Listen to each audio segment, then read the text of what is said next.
आदेश 7 पर बात कर रहे थे हम लोग, और आदेश 7 वाद पत्र की विशिष्टियां इनके संबंध में चर्चा करता है।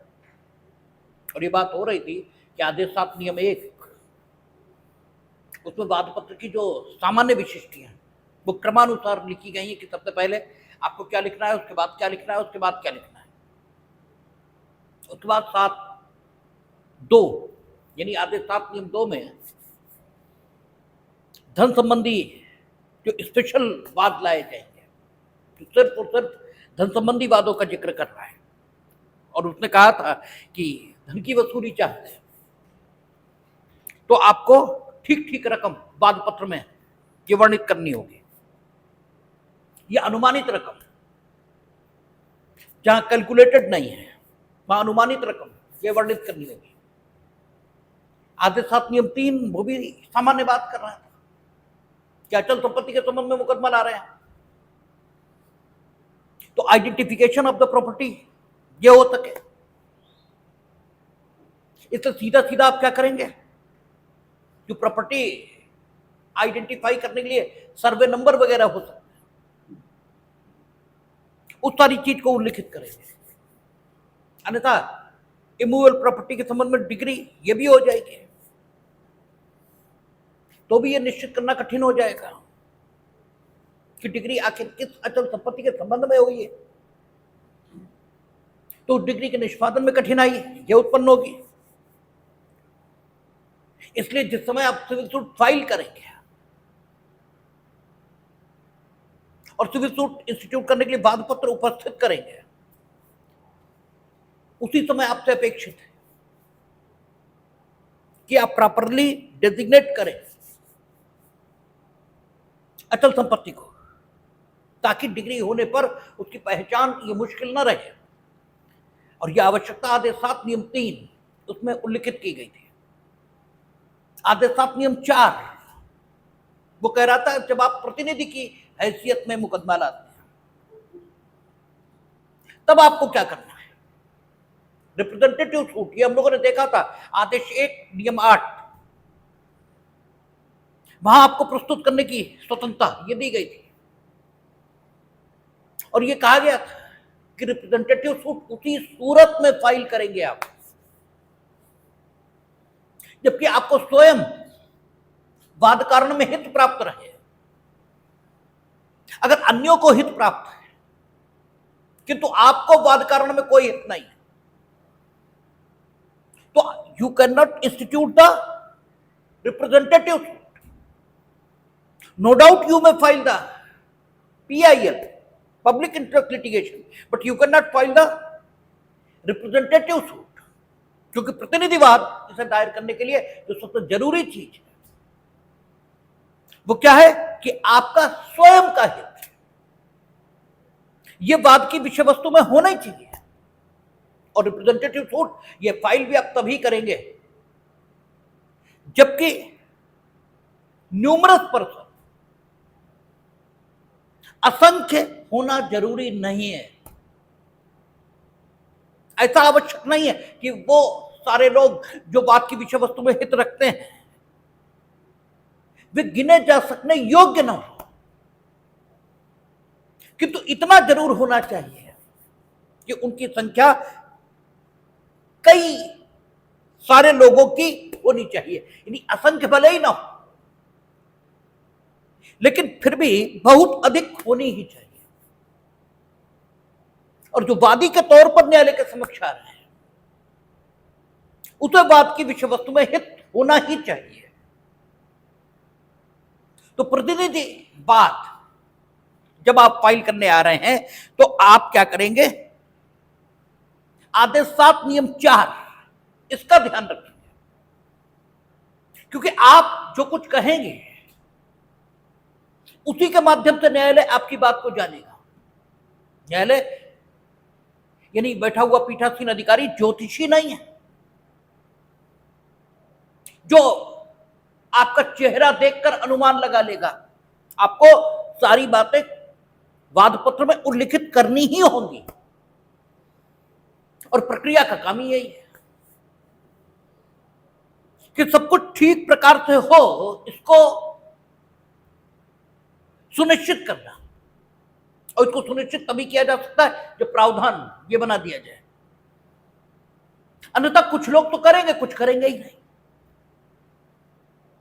इसलिए प्रावधान बनाया जाता है ताकि सभी उस काम को करें जिसको करना जरूरी है, सम्यक न्याय निर्णय निहित। तो कहता है आदेश 7 नियम 4 में कि जहां वादी प्रतिनिधि की हैसियत में वाद लाता है,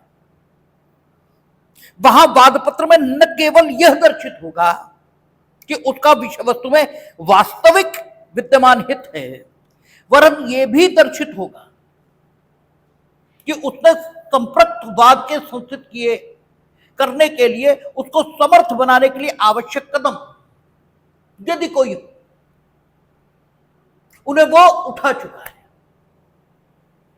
यानी आपको ये तो वर्णित करना ही होगा कि वाद की विषय वस्तु में आपको हित प्राप्त है,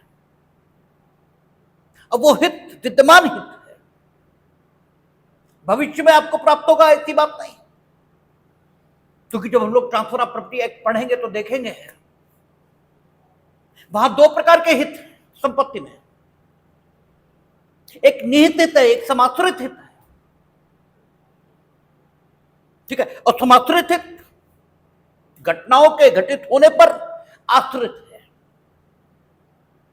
निहित हित ये भी घटना के घटित होने पर आश्रित हो सकता है।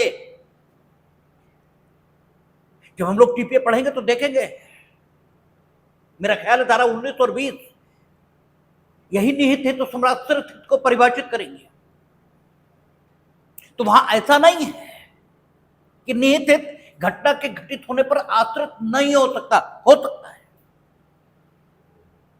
लेकिन अगर घटना आवश्यक रूप से घटित होने ही वाली है, यद्यपि उसके घटित होने का समय नहीं मालूम है, लेकिन उसका घटित होना एकदम तय है, तभी हित की जो प्रकृति होगी वो कैसी हो जाएगी? निहित। आपने कहा कि मेरी मृत्यु के बाद अमुक व्यक्ति संपत्ति का अधिकारी होगा, अमुक व्यक्ति को संपत्ति में निहित हित प्राप्त हुआ है, क्योंकि मेरी मृत्यु तय है, होनी है, समय नहीं तय है, कब होगी ये तय नहीं है, लेकिन मृत्यु का होना ये तय है। तो ऐसी घटना जिसके घटित होने का समय निश्चित नहीं होता, किंतु उसका घटित होना अवश्यंभावी है, उसको हम, ठीक है, कैसा? उस घटना के घटित होने पर अगर किसी हित का उत्पन्न होना यह आधारित किया गया है, तो संबंधित व्यक्ति जो उस हित का अधिकारी बनाया गया है आपके द्वारा किए गए संपत्ति के अंतरण के परिणाम स्वरूप, तो उस व्यक्ति को प्राप्त हित की प्रकृति कैसी होती है? निहित। ये हम लोग टीपीए में पढ़कर आए। समाश्रित हित ऐसी घटना के घटित होने पर आश्रित होता है जो घट भी सकती है और नहीं भी घट सकती, और घटना का घटित होना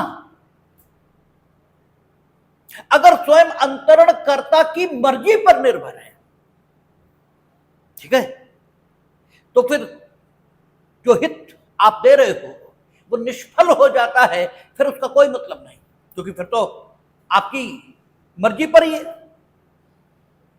बोले अगर हम सुबह नहा लें तो तुम्हें ये संपत्ति मिलेगी। अरे वाह भाई, ये कोई बात? तुम जब चाहो इस हित को निष्फल कर दो। तो इस ढंग का हित शुरुआत से निष्फल है।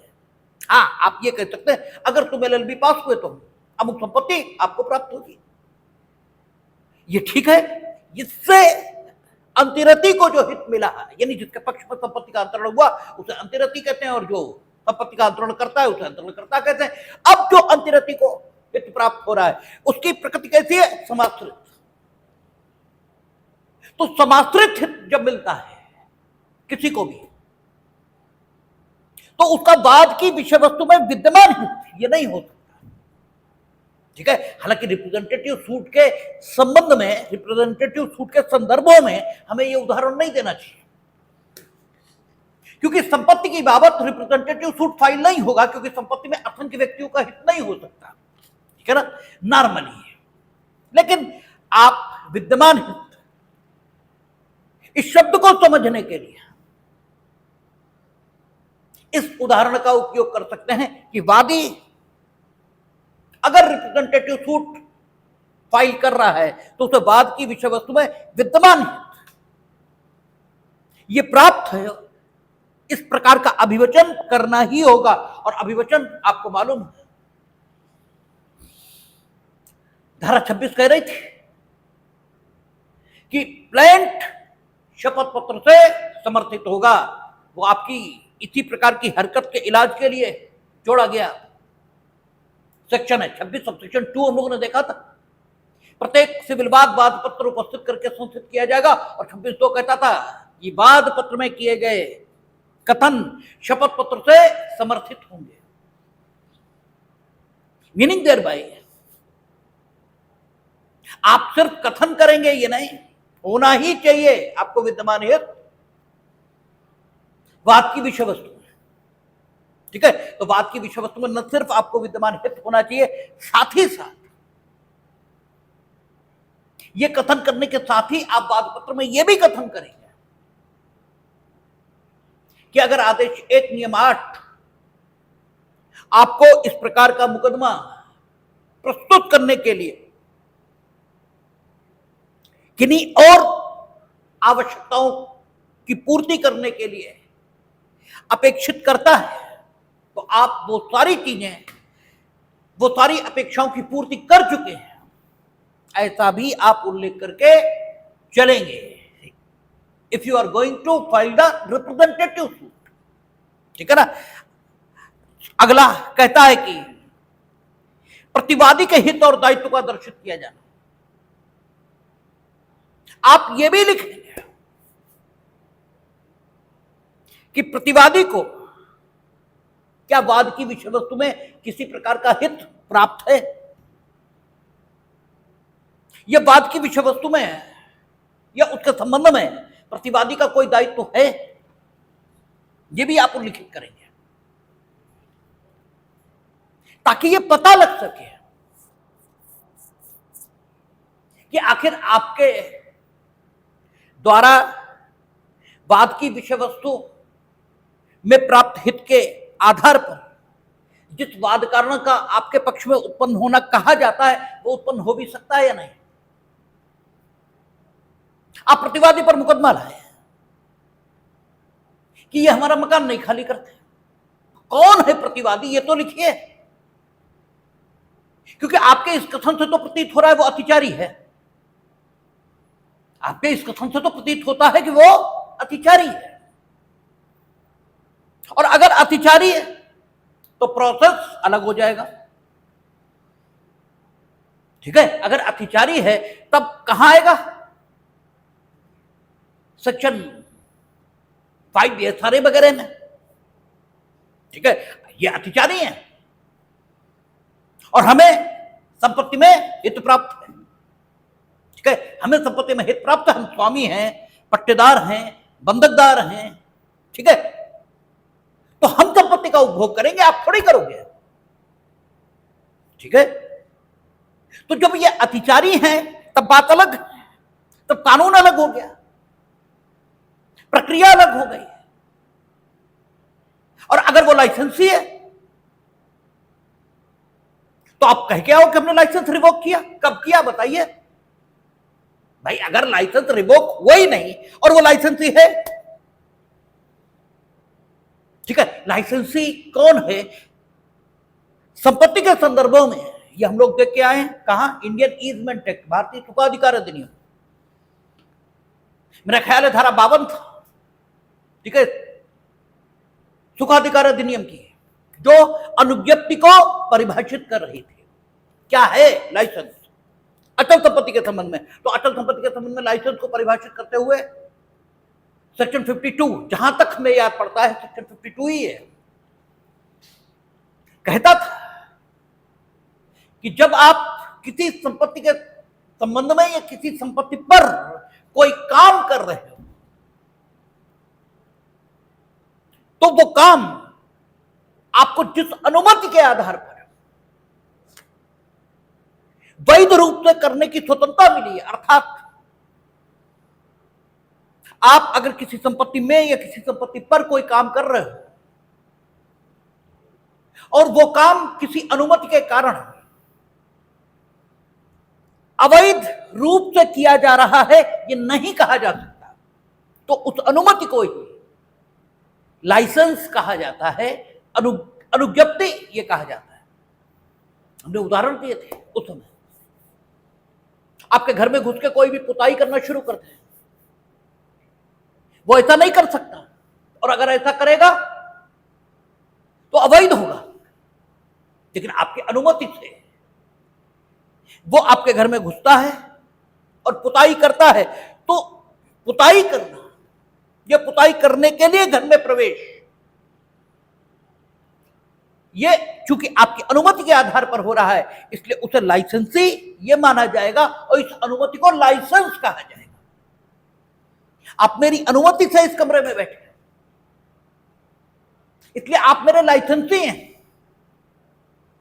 लाइसेंस अभिव्यक्त हो सकता है, लाइसेंस विविक्षित हो सकता है। हमने आपसे कहा नहीं ना, आपने पूछा मे आई कमिश्नर, हमें इससे चिढ़ भी बहुत आती है। अगर आपने मे आई कमिश्नर पूछ लिया तो हमें गुस्सा भी बहुत आता है। आप यहां आए ही हैं, अंदर आने के लिए पूछ क्यों रहे, ठीक है ना? तो विविक्षित अनुमति है, ये आपको प्राप्त है। तो लाइसेंस एक्सप्रेस हो सकता है, लाइसेंस विविक्षित हो सकता है। लाइसेंस का मतलब अनुमति। ये आपको आर्म्स के संबंध में मिलती है तो आर्म्स लाइसेंस कहलाता है। अचल संपत्ति के संबंध में मिलती है तो इंडियन ईजमेंट एक्ट वहां मिलती है, सेक्शन 52 के आधार पर मिलती है। तो कौन है प्रतिवादी? लाइसेंसी तो नहीं, और अगर लाइसेंसी है तो किस डेट में लाइसेंस दिया, क्या रिवोक हुआ, क्या आपने लाइसेंस समाप्त किया? क्योंकि जब तक लाइसेंस समाप्त नहीं किया तब तक तो वो लाइसेंसी है, ठीक है? आप पहले रिवोक तो करिए, फिर उसे निकालिए। या फिर वो पट्टेदार है, किराएदार है। पट्टेदार है तो फिर टीपीए के नियम लागू हो जाएंगे। पट्टा कैसा है? मासानुवर्षीय है। पट्टा कैसा है? वर्षानुवर्षीय है, निश्चित अवधि का है। पट्टे के समर्पण के नियम है, क्या समर्पित हुआ है पट्टा? समर्पित नहीं हुआ तो फिर क्यों खाली करा रहे आप? और अगर करा भी रहे तो क्या नोटिस दिया आपने? क्योंकि वर्षानुवर्षीय तो 6 माह का और मासानुमासी तो 15 दिन का। ये सारी चीजें करनी है आपको। तो आपको ये बताना होगा कि बात की जो विषय वस्तु है उसमें प्रतिवादी का क्या किसी प्रकार का हित है, ठीक है ना? लाइसेंस के तौर पर उसका हित होगा, ठीक है ना? बाकी विषय वस्तु में पट्टेदार के तौर पर उसका हित होगा, बाकी विषय वस्तु में किराएदार के तौर पर उसका हित होगा, बाकी विषय वस्तु में। तो आपको यह बताना होगा कि क्या प्रतिवादी का वाद की विषय वस्तु में किसी प्रकार का कोई हित है, या वाद की विषय वस्तु के संबंध में उसका कोई दायित्व है, ठीक है? आप कहते हैं इन्होंने किराया नहीं दिया, तो किराया एक दायित्व है जो वाद की विषय वस्तु के संबंध में, ठीक है? और ये आपके वाद कारण का निर्माण करेगा, ठीक है? आपको जो वाद कारण उपलब्ध होगा उसमें एक कारण यह भी हो सकता है कि प्रतिवादी का वाद की विषय वस्तु के संबंध में अमुक दायित्व था जिसको उसने पूरा नहीं किया है, और इस कारण हमें वाद कारण उपलब्ध हुआ है। तो आपको वाद कारण है या नहीं, इस बात की जांच में प्रतिवादी के दायित्व अथवा प्रतिवादी को वाद की विषय वस्तु में प्राप्त हित ये सहायक हो सकता है। इसलिए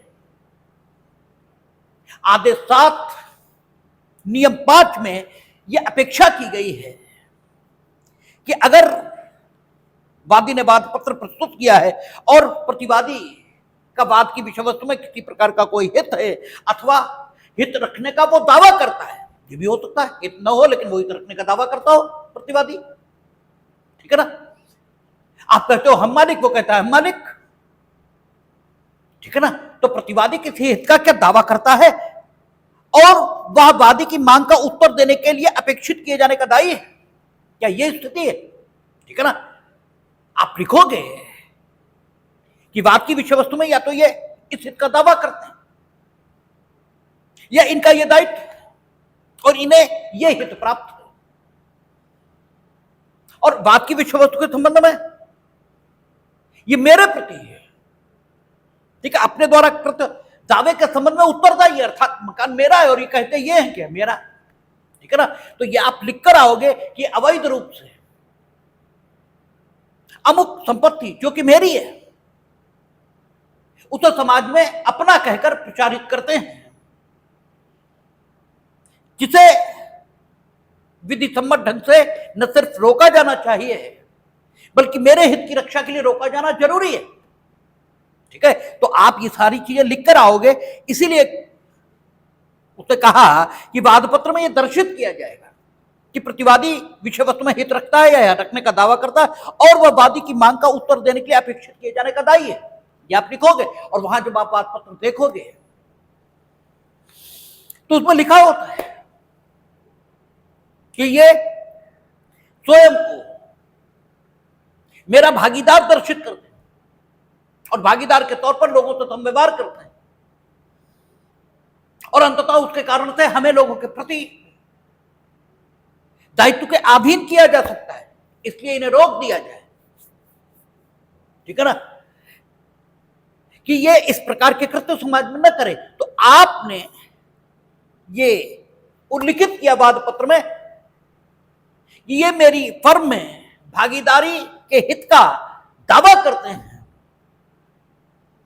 और इनके इस प्रकार के दावे के कारण ये मेरे प्रति, ठीक है, उत्तर देने के लिए अपेक्षित किए जाने के दायी हैं। क्या आप आइए, क्यों आप दावा कर रहे हैं ये बताइए। ठीक है, तो ये आप आदेश 7 नियम 5 की अपेक्षा के मुताबिक वाद पत्र में लिखकर चलेंगे। अब आदेश 7 नियम 6, आपने क्या किया है, लिमिटेशन, इससे छूट का दावा किया। ठीक है ना, कि हमें लिमिटेशन एक्ट में छूट मिलनी चाहिए। और आपको मालूम है, क्योंकि हम कई बार बोल चुके हैं और नहीं मालूम तो एक बार फिर बोले देते कि मर्यादा, ये लिमिटेशन, ये समय सीमा किसी भी बात का कारण पर बात को संशोधित करने के लिए एक बार अगर बीतना शुरू हुई तो फिर वो बीतती ही जाएगी, उसे रोका नहीं जा सकता।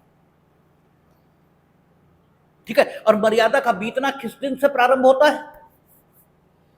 जिस दिन पहली बार वाद कारण उपलब्ध होता है। जिस दिन पहली बार आपको वाद कारण उपलब्ध हुआ उसी दिन से लिमिटेशन का बीतना प्रारंभ हो जाता है। आपको मालूम है, नहीं मालूम तो मालूम हो जाना चाहिए कि एक इंडियन लिमिटेशन एक्ट है और वो काहे पर आधारित है? इक्विटी पर, साम्या पर। ठीक है, ये भी आपसे प्री में पूछा जाता है। तभी हम कहते हैं प्री में सिर्फ 2 कौड़ी के सवाल पूछे जाते हैं, तीसरी कौड़ी के नहीं पूछे जाते। ठीक है, कोई सवाल है कि लिमिटेशन एक्ट काहे पर आधारित है, लेकिन यही पूछा जाता है। लिमिटेशन एक्ट इक्विटी पर आधारित है। साम्या शुद्ध अंतःकरण की भावना है। ठीक है, साम्या का अर्थ क्या होता है? जब हम एलएलबी में थे तो साम्या का अर्थ ही नहीं समझ में आता था, कानून समझ में आ जाता था, समझ में आ जाता था मीनिंग देर भाई, इस रूप में समझ में आ जाता था कि कानून क्या है, इतना समझ में आ जाता था। कानून क्या है ये नहीं आता था, इतना समझ में आता था कानून का एक स्वरूप जो प्रमाणवादी बताते हैं कि कानून राज्य के प्राधिकार से बनता है। ठीक है ना, राज्य के प्राधिकार से बनता है और जानबूझकर बनाया जाता है। ठीक है, ये कानून की संपूर्ण परिभाषा नहीं है। नेचुरल स्कूल वाले कुछ कहते हैं, सोशलॉजिकल स्कूल वाले कुछ कहते हैं, रियलिस्टिक कुछ कहते हैं, लेकिन फिर भी एक बात ध्यान में आ जाती थी, साम्या क्या है ये तो बिल्कुल ही समझ में नहीं आता था और कोई बताता भी नहीं था कि साम्या क्या है। साम्या सिर्फ शुद्ध अंतःकरण की भावना है। अर्थात जब आप बैठते हैं आपकी चेतना का जो सत्य स्वरूप है, वो जो कुछ कहता है अंदर, वही साम्य है। ठीक है, आप जब भी किसी परिस्थिति के बारे में सोचते हैं तो आपके अंदर एक बात चलती है कि सही तो यही है, ठीक तो यही करना है, बस वही साम्य है। ठीक है, तो साम्य शुद्ध अंतःकरण की भावना है। तो एक जेन्युइन आदमी से पूछे तो वो यही कहेगा, किसी भी वाद कारण के आधार पर किसी को भी अनंत समय के लिए खतरे में नहीं रखा जा सकता। ठीक है, आपका अधिकार है हमसे कुछ प्राप्त करने का, तो इसका मतलब ये तो नहीं है कि आप खूब इंतजार करो कि जब हम सर्वाधिक कष्ट में पड़े तब आप आ जाओ मुंह फैलाकर कि हमारे भी पैसे दो। ठीक है, उससे पहले हमारे पास लाखों रहे, आपने कभी मांगे ही नहीं, और जो हम सर्वाधिक कष्ट में पड़े तब आप भी आ गए। हम आपके देनदार हैं, नो डाउट, लेकिन इसका अर्थ ये नहीं हुआ कि आप अपनी लेनदारी कभी भी हमसे वसूलने चले आओगे। ठीक है, एक निश्चित समय सीमा तक आपको अपने अधिकार का प्रयोग कर ही लेना चाहिए। तो दोनों तरफ समन्वय बिठाते हुए लिमिटेशन एक्ट ये टाइम फिक्स कर देता है कि जिस दिन आप पैसा हमसे मांगो, ठीक है, सबसे पहले तो आप मांगो हमसे, क्योंकि वाद कारण या न्यायालय की शरण ये अंतिम विकल्प है। ठीक है ना, अगर आप मांगो और हम दे दें तो फिर बात ही खत्म, काय बात का वाद कारण। आप मांगो हम न दें, अब वाद कारण आपको उपलब्ध हो गया, आज हमने देने से इनकार कर दिया, नहीं दे दिया। अगर हमने टाला कि दे देंगे, कल दे देंगे, परसों दे देंगे, तो एक युक्त समय के बाद आपको ये विश्वास आ जाना चाहिए कि अब हम नहीं देंगे। ठीक है ना, वो युक्त समय एविडेंस तय किया जा सकता है कि, लेकिन जिस दिन आपको लग गया कि हम पैसा आप नहीं देंगे, उस दिन आपको वाद कारण उपलब्ध हो गया। ठीक है ना, इस दिन से समय का बीतना प्रारंभ हो गया है। ठीक है, अब लिमिटेशन एक्ट में एक सूची बनी हुई है, उसमें समस्त वाद कारणों पर मुकदमा लाने के लिए समय सीमा का निर्धारण कर दिया गया है। ठीक है, तो लोन की वसूली के लिए या ऋण की वसूली के लिए जो समय सीमा कितनी है, 3 वर्ष।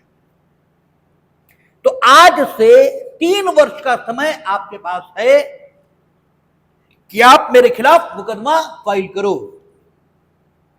और एक बार लिमिटेशन का बीतना प्रारंभ होगा, अब ये रुकेगा नहीं, लगातार बीतता चला जाएगा, और जैसे ही 3 साल पूरे हुए खत्म हो गई बात।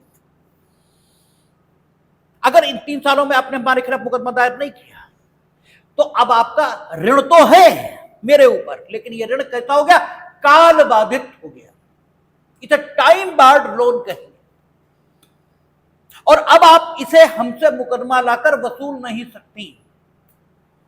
हम अपनी इच्छा से वापस कर दें आपको तो कोई दिक्कत नहीं, क्योंकि ऋण तो है ही आपका, ऋण आपका है, आज भी ऋण आपका अधिकार है। मुकदमा इस अधिकार को प्राप्त करने के लिए उपचार है। मर्यादा विधि ने उपचार रोक दिया, मुकदमा नहीं ला सकते आप। मर्यादा विधि अधिकार नहीं रोकती, ऋण आज भी है आपका, आप चाहो।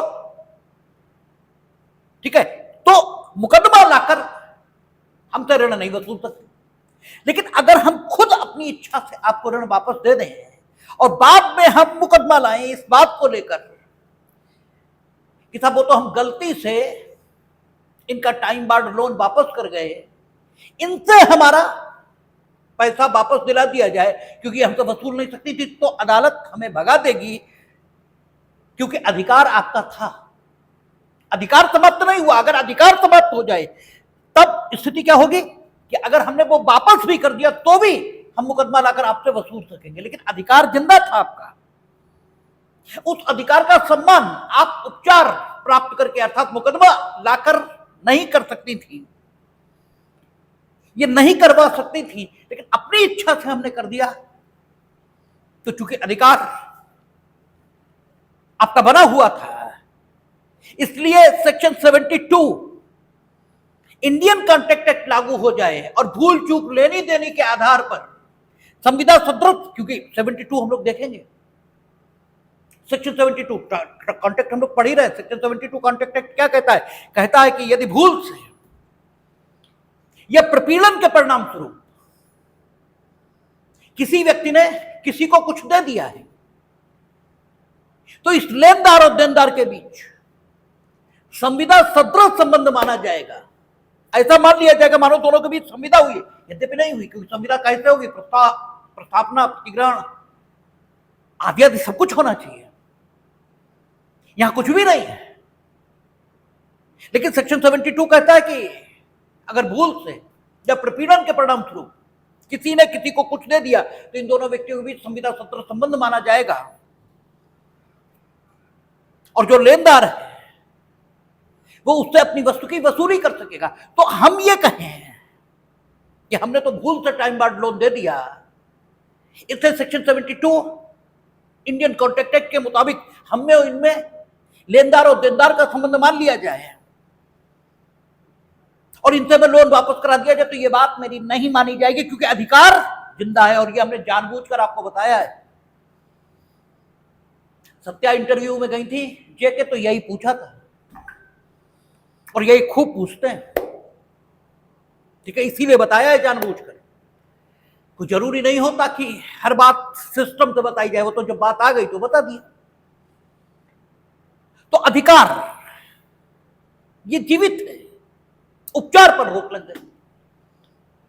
अब सवाल ये है, 3 वर्ष बाद उपचार पर रोक लग जाएगी, लेकिन एक चीज ये भी हो सकती है, एक बार लिमिटेशन का बीतना शुरू हुआ तो नहीं रुकेगा, यानी 3 वर्ष बाद लिमिटेशन नहीं बचेगी। लेकिन आज हमने लोन देने को मना किया और आज ही आप पागल हो गए,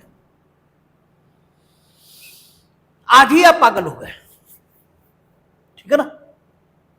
और ताजिंदगी ठीक ही नहीं हुए, ताजिंदगी ठीक ही नहीं हुए।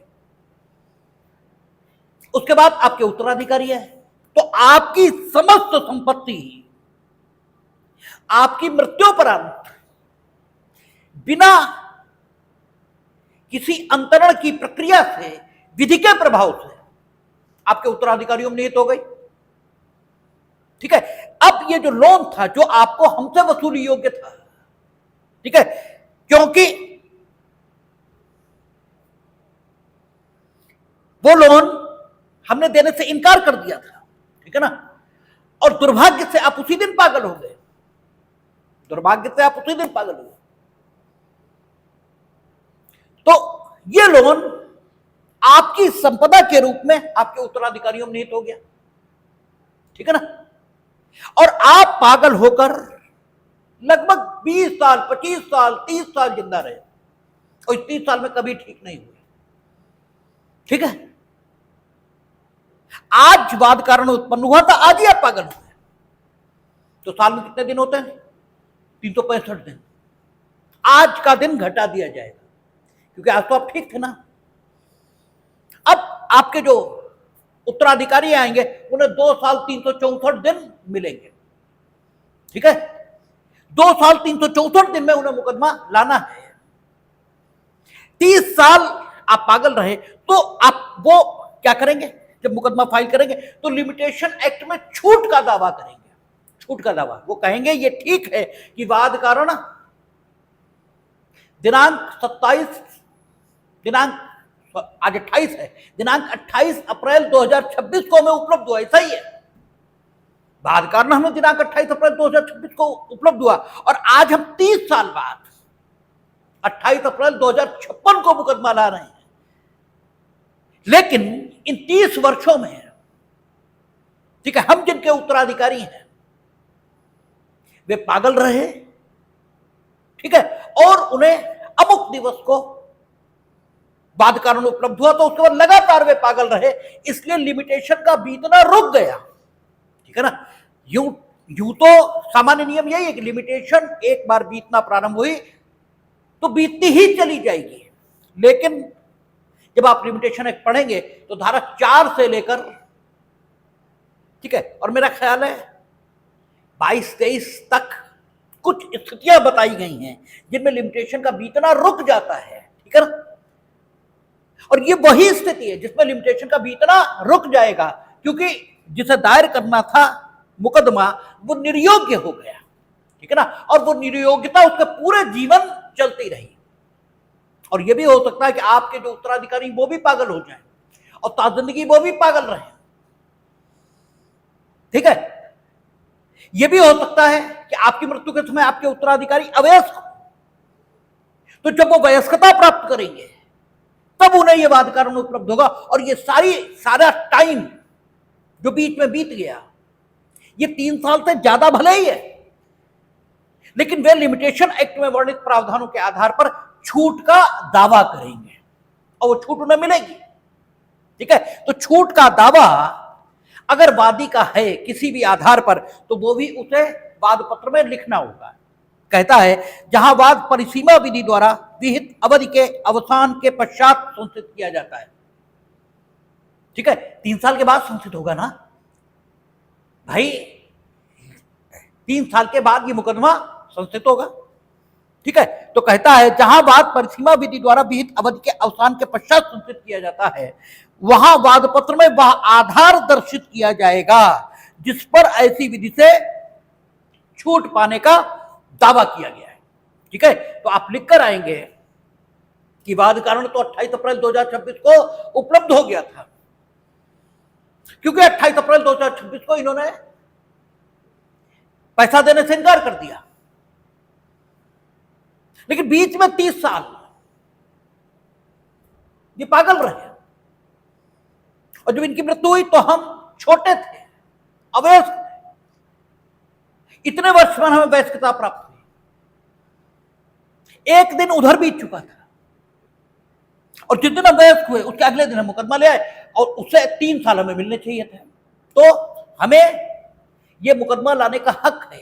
तो आप परिसीमा विधि से जिस आधार पर छूट का दावा करते हैं, वो आपका आधार आपको वाद पत्र में लिखना होगा, ठीक है ना।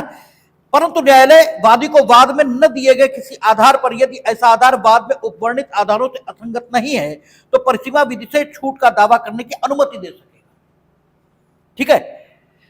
कह रहा है, मान लीजिए आपने लिखा नहीं है, कहता है परंतु न्यायालय वादी को वाद में न दिए गए किसी आधार पर, आपने नहीं दिया वाद पत्र में कोई आधार, ठीक है, लेकिन यदि ऐसा आधार वाद में उपवर्णित आधारों से असंगत नहीं, तो परिसीमा विधि से छूट का दावा करने की अनुमति दे सकेगा।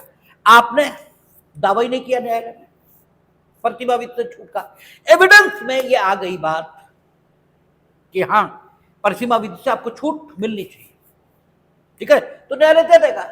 या आपने एक आधार पर दावा किया और उस आधार को आप साबित नहीं कर पाए, ठीक है ना, लेकिन कोई और आधार, लिमिटेशन एक्ट में कई आधार दिए हुए हैं जिन पर परिसीमा विधि से छूट का दावा किया जा सकता है, एक आधार आप नहीं कर पाए, दूसरे आधार पर आप इंटाइटल हैं, ठीक है ना, छूट का दावा करने के लिए, तो उसमें कोई दिक्कत नहीं है भाई। वो तो तकनीकी बात है कि हमने ये कहा ऐसा है वैसा नहीं निकला, लेकिन दूसरी बात तो निकल आई, तो उसमें कोई ऐसी बात नहीं है, ठीक है। और फिर कहता अनुतोष का विनिर्दिष्ट रूप से कथन, क्या कहता है, आप रिलीफ जो भी चाहते हैं अनुतोष अलग से लिखेंगे, स्पेसिफिकली मेंशन करेंगे क्या चाहते हैं आप, क्योंकि वाद कारण अलग बात है, ठीक है। हम लोगों ने आदेश 2 नियम 2 की जब चर्चा हम लोग कर रहे थे, तो हम लोगों ने देखा था कि अनुतोष ये अलग बात है और वाद कारण अलग बात है। एक ही वाद कारण पर आप 2-3 अनुतोष प्राप्त करने के अधिकारी ये हो सकते हैं। एक वाद कारण के आधार पर आप वैकल्पिक अनुतोषों का दावा ये कर सकते हैं, ठीक है। जैसे हिंदू विवाह अधिनियम है, हमने आपसे कहा था हिंदू विवाह अधिनियम में क्या होता है। हिंदू विवाह अधिनियम के अक्सर उदाहरण हम इसलिए लेते हैं क्योंकि उससे समझना आसान होता है, ठीक है। दूसरी बात यह है कि चूंकि सिविल प्रैक्टिस हमारी है नहीं, तो बहुत ज्यादा उदाहरण मेरे ध्यान में भी नहीं होते, ठीक है। आप प्रैक्टिस सिविल की करो तो बहुत सारे उदाहरण आपके ध्यान में आएंगे, ठीक है। सामान्य तौर पर बहुत ज्यादा उदाहरण ध्यान में नहीं आते, वो तो व्यवहारिक जब प्रैक्टिस करिए तो बहुत ध्यान में आएंगे। तो हिंदू विवाह अधिनियम, उसमें क्या दिया है? 3 आधार हैं, ठीक है, जिनके आधार पर विवाह विच्छेद इसकी डिग्री आपको प्रदान की जाती है। जिनमें पहला कौन सा है? दोषिता सिद्धांत। आधार तो नहीं कहने चाहिए, 3 सिद्धांत हैं, ये शब्द ज्यादा उपयुक्त है। 3 सिद्धांत हैं हिंदू विवाह अधिनियम में। उन 3 सिद्धांतों के आधार पर हिंदू विवाह अधिनियम में अनेक आधारों का वर्णन किया गया है, जिन पर विवाह विच्छेद की डिग्री मिल सकती है। पहला सिद्धांत दोषिता सिद्धांत है, ठीक है। दोषिता सिद्धांत पर कितने? 9, ठीक है। 9 आधार हैं जो पति पत्नी दोनों को प्राप्त है, ठीक है। क्रूरता है, अभितेजन है, ठीक है, आपका विकृतचित्तता है, रतिज रोग है, ठीक है, संसार त्याग है, सिविल डेथ है, ऐसे करके 9 ग्राउंड है। कहां? सेक्शन 13 में। और उसके बाद दोषिता सिद्धांत के बाद कौन सा है? सहमति का सिद्धांत।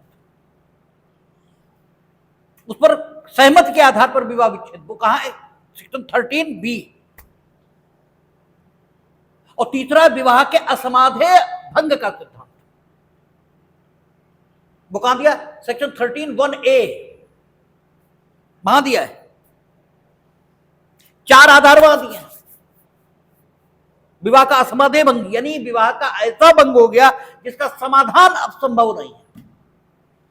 उसमें लिखता है कि रेस्टिट्यूशन ऑफ कंजुगल राइट्स की डिग्री पारित हो गई। इतने समय तक, शायद 1 साल लिखा है या 2 साल लिखा हो, याद नहीं है। उतने समय तक पक्षकार फिर से साथ रहना प्रारंभ नहीं किए हैं तो डाइवोर्स डिग्री ये मिल सकती है, ठीक है। 125 सीआरपीसी के अंतर्गत भरण पोषण ये प्राप्त हो गया, और उसके बाद भी एक निश्चित समय सीमा तक पक्षकारों में सहमति नहीं बनी साथ रहने के लिए, तो भी डाइवोर्स डिग्री ये दी जा सकती है। तो आपने क्या किया? सेक्शन 9 के आधार पर डिग्री आपके पक्ष में पारित हो चुकी है, आपके पक्ष में डिग्री पारित। और अभितेजन, इसके आधार पर आप मुकदमा लाए। अभितेजन के आधार पर मुकदमा लाने के बाद आपने जो रिलीफ मांगी है, ठीक है, यह मांग ली कि या तो साथ रहें, ठीक है, या तो साथ रहें, और या, ठीक है, अलग रहने के आधार पर, निदर्शन के आधार पर डाइवोर्स दे दिया जाए। यानी आपने अनुकल्पिक अनुतोष मांगे हैं, वैकल्पिक अनुतोष मांगे हैं, या तो ये कर दिया जाए या ये कर दिया जाए, ठीक है। एक वाद कारण पर आपको 1 से अधिक अनुतोष मांगने का अधिकार यह हो सकता है। एक वाद कारण के आधार पर आप वैकल्पिक अनुतोषों की मांग ये कर सकते हैं, ठीक है। ये सारे काम किए जा सकते हैं। तो नियम 7 ये कहता है, आदेश 7 नियम 7, कि आप जो भी अनुतोष चाहते हैं, जो भी अनुतोष चाहते हैं, वो अनुतोष आप अलग से लिखेंगे वाद पत्र में कि ये अनुतोष हमें दिला दिया जाए। कहता है हर वाद पत्र में उस अनुतोष का विनिर्दिष्ट रूप से कथन होगा जिसके लिए वादी सामान्यतः या अनुकल्पतः दावा करता है, और यह आवश्यक नहीं होगा कि ऐसा कोई साधारण या अन्य अनुतोष मांगा जाए जो न्यायालय न्यायसंगत समझे, जो सर्वदा ही उसी विस्तार तक ऐसे दिया जा सकेगा मानो वह मांगा गया है, और यही नियम प्रतिवादी द्वारा अपने लिखित कथन में दावा किए गए किसी अनुतोष को भी लागू होगा। क्या है? आप प्रत्येक अनुतोष, एक वाद कारण के आधार पर आपको 3 अनुतोष प्राप्त होने मतलब प्राप्त हो सकते हैं, ठीक है। तो अब 3 सामान्य अनुतोष, संविदा का विनिर्दिष्ट अनुपालन, ये आपने मांगा, तो आप एक लाइन में लिखेंगे संविदा को विनिर्दिष्ट रूप से अनुपालित किया जाए, करवाया जाए, ठीक है ना। दूसरा अनुतोष आपको यह चाहिए कि संविदा के समय पर अपालन से या समय पर पालन न किए जाने से हमें अमुक क्षति हुई है, ठीक है, उतना प्रतिकर हमें दिलवाया जाए। तो ये आप एक ही अनुतोष के साथ नहीं लिखोगे, ठीक है। काखंड यह अनुतोष चाहिए, खाखंड में यह अनुतोष चाहिए, गाखंड में यह अनुतोष चाहिए। मतलब अगर एक से अधिक अनुतोष आपको वाद कारण के आधार पर चाहिए तो वो अलग अलग आपको लिखने हैं, एक साथ नहीं लिखेंगे। हां, अगर वैकल्पिक चाहिए कि या तो निदर्शन के आधार पर विवाह विच्छेद कर दिया जाए या इन्हें साथ रहने को कहा जाए, ठीक है, सेक्शन 9 के अंदर दाम्पत्य अधिकारों का प्रतिस्थापन कराया जाए, तो आप एक ही में लिख सकते हैं, या तो यह कर दिया जाए या ये कर दिया जाए। लेकिन अगर आपको अलग अलग रिलीफ चाहिए, एक से अधिक रिलीफ चाहिए, तो वो क्रमानुसार आपको लिखनी चाहिए, ये लिखनी पड़ेंगी। यही ये आदेश 7 नियम 7 कह रहा है। लेकिन सामान्य अनुतोष ये आपको नहीं मांगने हैं, ठीक है। सामान्य अनुतोष तो न कहें हम, बल्कि हां कह रहा ऐसा कोई साधारण, सामान्य अलग बात है। सामान्य अनुतोष तो यही हुआ कि संविदा के विनिर्दिष्ट अनुपालन के लिए आप मुकदमा लगा, सामान्य अनुतोष यह संविदा का विनिर्दिष्ट अनुपालन कराया जाए। सामान्य अनुतोष यह कि अपालन से जो क्षति हुई वो दिलवाई जाए, ठीक है।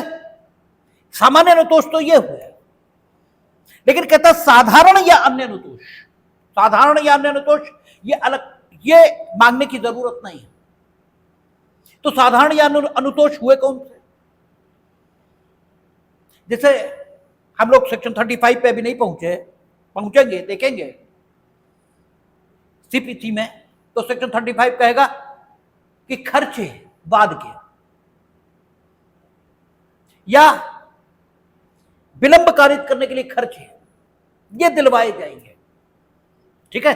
तो चूंकि स्टैट्यूटरी ड्यूटी इंपोज है कोर्ट पर, ठीक है, वो तो स्टैट्यूटरी ड्यूटी है भाई। कानून जो कह रहा है उसे करना तो सबका कर्तव्य है, वेदर दैट इज कोर्ट और पार्टीज कोई हो।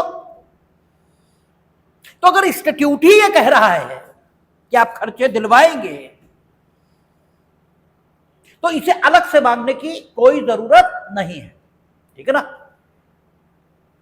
लेकिन परंपरा के नाते आप कचहरी में देखेंगे तो जो अनुतोष का खंड होगा, यानी प्रार्थना खंड जो होगा वाद पत्र में, उसमें अनुतोष अलग अलग उन्होंने मांगे होंगे, ठीक है। काखंड, खाखंड, गाखंड, 3 अनुतोष मिल रहे, 3 अनुतोष उन्होंने लिखे, काखंड में, खाखंड में, गाखंड में। और फिर लिखेंगे वाद के खर्चे, ठीक है, प्रतिपक्षी से दिलवाए जाए। मांग देते हैं, लेकिन उसे मांगने की कोई जरूरत नहीं है, ठीक है, क्योंकि आदेश 7 नियम 7 में लिखा है कि साधारण या अन्य अनुतोष नहीं मांगे जाएंगे। वो तो दिलाना न्यायालय का कर्तव्य है, वो तो स्टैट्यूटरी ड्यूटी है। या जो अनुतोष आपको दिलाया गया है उसे प्रभावी ढंग से लागू करने के लिए कुछ ऐसा किया जाना है जो आपने याचित नहीं किया है, ठीक है। लेकिन जो कुछ दिया जा रहा है उसे प्रभावी ढंग से लागू किए जाने के लिए वो देना जरूरी है। तो न्यायालय वो स्वेच्छा से नहीं देगा ही देगा। लेकिन इसकी भी परंपरा है, वाद पत्र में वो लिखते हैं कि अन्य कोई अनुतोष जो न्यायालय की सम्मति में है, वादी के हित में हो, दिलवाया जाए, ये भी लिख देते हैं। इसको लिखने की कोई जरूरत नहीं है, लेकिन इसे लिखने से वाद पत्र गलत नहीं हो जाता, क्योंकि उसने कहा कि यह आवश्यक नहीं होगा कि ऐसा कोई साधारण या अन्य अनुतोष मांगा जाए जो न्यायालय न्याय संगत समझे, ठीक है, और जो सर्वदा ही उसी विस्तार तक ऐसे दिया जा सकेगा मानो वह मांगा गया हो, ठीक है। क्योंकि यह आवश्यक नहीं होगा, यहां यह लिखा है कि आवश्यक नहीं होगा कि साधारण या अन्य अनुतोष मांगा जाए, जो न्यायालय सर्वदा ही उसी विस्तार तक देगा ही देगा, ठीक है। स्टैट्यूटरी ड्यूटी है तो न्यायालय तो देगा ही देगा। यह न्यायालय जो कुछ दे रहा है उसे प्रभावी ढंग से लागू करने के लिए कुछ दिया जाना जरूरी है, तो न्यायालय देगा ही देगा, भाई हम आपसे कहेंगे बाजार चले जाओ, अमुक चीज खरीद के लाओ, तो अमुक चीज खरीदने के लिए जितना सफिशिएंट पैसा वो तो देंगे ही देंगे, नहीं तो कहेंगे क्यों? तो उसे मांगना जरूरी नहीं है, यह आवश्यक नहीं होगा, यह लिखा है। और जो कुछ अनावश्यक है वो आपने कर दिया तो आप मूर्ख हो, ऐसा माना जा सकता है, लेकिन गलत नहीं हो गया कुछ भी, ठीक है, गलत कुछ नहीं हुआ। तो कचहरी में परंपरा के नाते मांगते ही हैं खर्चे बाद के जो दिलाए जाना स्टैट्यूटरी ड्यूटी है कोर्ट की, दिलवाए गई, या फिर अन्य अनुतोष जो वादी के हित में हो, न्यायालय की सम्मति में, वो दिलवाए जाए, ऐसा प्रेयर करते हैं। तो क्या मूर्खता कारण करते हैं? नहीं, मूर्खता कारण नहीं करते। एज ए वकील हमारी ड्यूटी होती है कि हम वकील के प्रति निष्ठावान रहें और अधिकतम उसे दिलाएं। जो अनुतोष आपने नहीं मांगा वो नहीं मिलेगा, ठीक है, जो अनुतोष आप छोड़ दिए वो नहीं मिलेगा। आपने ज्यादा मांग लिया जो नहीं मिल सकता तो कोई दिक्कत नहीं है, जितना मिल सकता उतना मिल जाएगा। लेकिन ज्यादा मिल सकता था और कम मांगा तो मर गए, क्योंकि आदेश 2 नियम 2 आ गया, ठीक है। ज्यादा मिल सकता था, कम मांग बैठे, ठीक है, तब मर गए, क्योंकि आदेश 2 नियम 2 आ गया। अब तो हम कुछ कर ही नहीं पाएंगे, धारा 12 लागू हो गई सीपीसी की, वो कहती नियमों द्वारा रोक दिए गए, कुछ नहीं करेंगे आप। और हमने ज्यादा मांग लिया, हमने ज्यादा मांग लिया, नहीं मिल सकता था उतना, तो जितना मिल सकता था उतना मिल जाएगा, ठीक है। कुछ मांगना छोड़ गए होंगे, ठीक है, कुछ मांगना छोड़ गए होंगे। मान लीजिए एक अनुतोष मांगना छोड़ गए, एक बार ऐसा ही हुआ था, हम तो छूट गया। अब वो लास्ट में साहब कह रहे कि देख कैसे थे, आपने तो मांगा ही नहीं। तो हमने कहा साहब लिखा तो है कि अन्य कोई अनुतोष जो वादी की, जो न्यायालय की सम्मति में वादी के हित में वो मांगा दिला दिया जाए, तो ये हमने मांगा तो है, ये अनुतोष मिल सकता है हमें। आप इस ढंग के आर्गुमेंट ले सकते हैं फिर, इसलिए ये चीजें लिख दी जाती हैं ताकि समय पर उत्तर दिया जा सके, ठीक है, नहीं तो गए फिर तो कुछ हो ही नहीं सकता, ठीक है। तो इसलिए मांगते हैं वहां स्पेसिफिकली, ठीक है, उन अनुतोषों को भी जो साधारणतः न्यायालय द्वारा दिलवाए ही जाएंगे। और यही बात प्रतिवादी द्वारा अपने लिखित कथन में दावा किए गए किसी अनुतोष में को भी लागू होगी। ये लाइन अभी आपको समझ नहीं आ रही होगी, लेकिन आदेश 8 जब पढ़ेंगे तब आएगी, क्योंकि लिखित कथन है क्या? लिखित कथन है वादी के दावे का उत्तर, और जो वादी के दावे का उत्तर है तो अनुतोष तो वादी मांग रहा, प्रतिवादी तो मांग नहीं रहा, ठीक है। तो प्रतिवादी के लिखित कथन में किसी अनुतोष का दावा हो ही कैसे सकता है? वो कह रहा कि प्रतिवादी द्वारा दावा किए गए अनुतोष को भी यही बातें लागू होंगी। तो अगर प्रतिवादी लिखित कथन में वादी के दावे का उत्तर ही देता है कि उन्होंने कहा कि हमारे मकान पर कब्जा किया, उन्होंने कहा हमने नहीं किया, उत्तर तो ये हुआ। भाई उत्तर क्या हुआ? उन्होंने कहा कि ये मकान का किराया नहीं दिया, उन्होंने कहा हमने तो सब चुका दिया। उन्होंने कहा कि ये अतिचारी, उन्होंने कहा लाइसेंस है। अनुतोष ये हुआ कि हमें सब ये दिलवा दिया जाए, हमें ये दिलवा दिया जाए, तो प्रतिवादी तो उत्तर देगा, अनुतोष का दावा कैसे आ जाएगा? तो आदेश 8 जब हम लोग पहुंचेंगे तो वहां प्रतिवादी मुजरा और प्रतिदावा ये करने का अधिकार भी रखेगा। मुजरा और प्रतिदावा क्या है, ये जब आदेश 8 कल परसों शुरू ही करेंगे तब देखेंगे। लेकिन मुजरा और प्रतिदावा ये प्रतिवादी द्वारा अपने लिखित कथन में ही किए जाएंगे, ठीक है। और मुजरा और प्रतिदावा ऐसे माने जाएंगे मानो प्रतिवादी ने भी वादी के विरुद्ध वाद संस्थित कर दिया है, ठीक है ना। और उस दशा में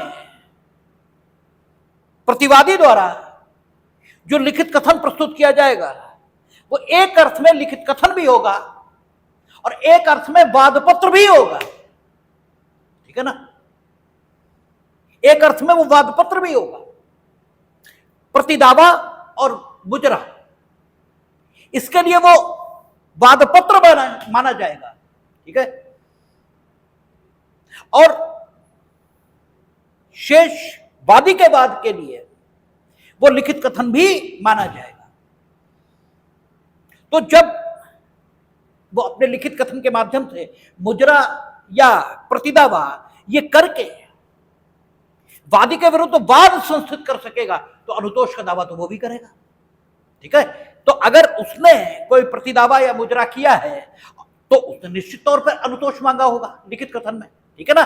तो उसके द्वारा मांगे गए अनुतोष को भी यही बातें लागू होंगी। उसे जितने अनुतोष चाहिए अलग अलग उन्हें लिखे, वैकल्पिक ढंग से भी अनुतोष वो मांग सकता है, उसे भी उन अनुतोषों को मांगने की कोई जरूरत नहीं जो न्यायालय साधारणतः देता ही है, ठीक है ना, उनको मांगने की कोई जरूरत नहीं है। तो आदेश 7 नियम 7। आदेश 8 कहता है जहां वादी कई सुभिन्न दावों या वाद हेतुकों के बारे में जो पृथक और सुभिन्न आधारों पर आधारित अनुतोष चाहता है वहां वे जहां तक हो सके पृथकता और सुभिन्नता कथित किए जाएंगे। आपको मालूम है वाद हेतुकों का भी संयोजन हो सकता है।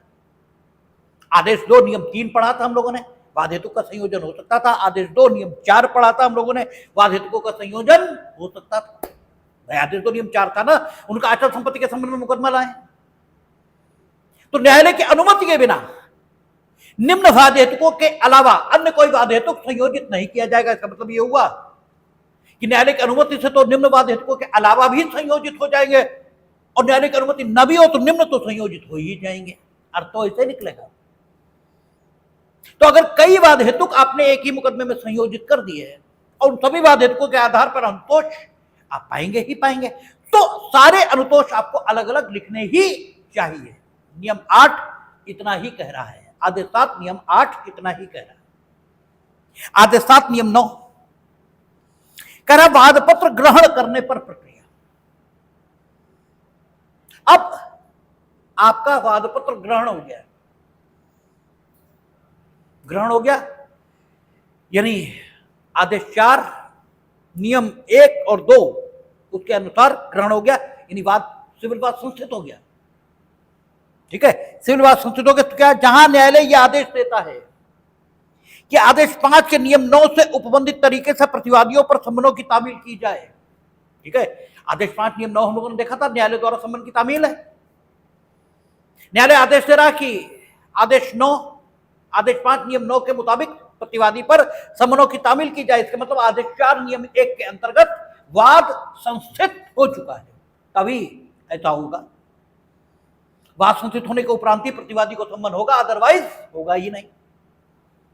तो जहां न्यायालय यह आदेश कर रहा है कि आदेश 5 के नियम 9 में उपबंधित तरीके से प्रतिवादियों पर सम्मन की तामील की जाए, वहां वह वादी को ऐसे आदेश की तारीख से 7 दिन के भीतर सादे कागज पर वाद पत्र की उतनी प्रतियां जितने की प्रतिवादी हैं प्रतिवादियों पर सम्मनों की तामील के लिए अपेक्षित फीस के साथ प्रस्तुत करने का निर्देश दे सकेगा। आदेश 7 नियम 9 जब आप कचहरी में होंगे तो वहां सिविल सूट इंस्टीट्यूट होने के बाद, यानी जैसे दायर हो जाएगा, यानी आदेश 4 की कंप्लायंस हो जाएगी, ठीक है, तो आपके सीनियर या जो भी होंगे वो ये कहेंगे कि मुकदमा दायर हो गया, पैरवी कर दी नहीं की, ठीक है, पैरवी कर दी या नहीं की। पैरवी करने का मतलब होता है आदेश 7 नियम 9 की कंप्लायंस कर दी है या नहीं की। आदेश 7 नियम 9 कह रहा है जितने प्रतिवादी वाद पत्र की उतनी प्रतियां, जितने, ठीक है, उतनी प्रतियां और अपेक्षित फीस के साथ, ठीक है। फीस वहां टिकट के रूप में दाखिल की जाती है, ठीक है। आप पैसा देंगे, टिकट मिलेगा, वो पैसा तो स्टेट गवर्नमेंट को जा रहा है, ठीक है। अपेक्षित फीस के साथ, तो पैसों से फीस नहीं दी जाती वहां कि पैसे आप कैश जमा करो, नहीं, टिकट लगाया जाएगा, तो टिकट तो पैसों तो ही मिल रहा हो जाएगा वो अपेक्षित फीस के साथ, ठीक है, आपको प्रस्तुत करने का निर्देश न्यायालय तो सिर्फ इतना ही आदेश करेगा कि प्रतिवादी पर सम्मन की तामील हो, ठीक है, आवश्यक पैरवी की जाए।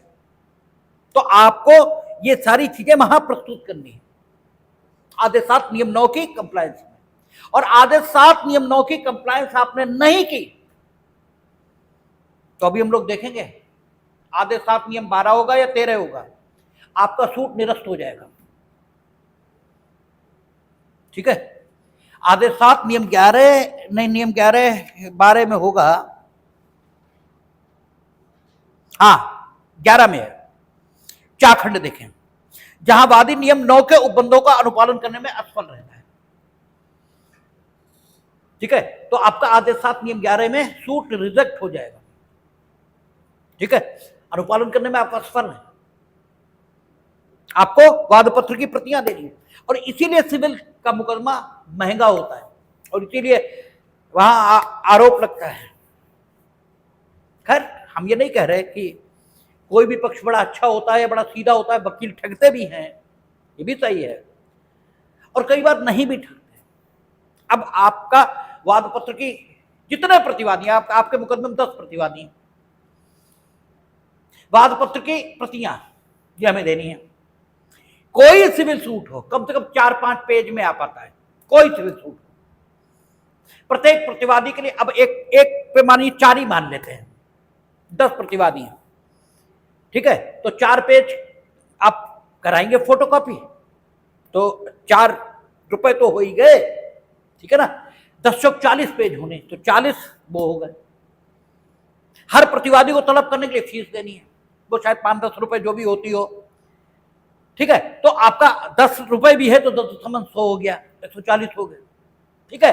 फिर आपको अन्य चीजें उसका संबंध लगाने हैं, ये करना, यानी 200-250 रुपए का खर्च हो गया।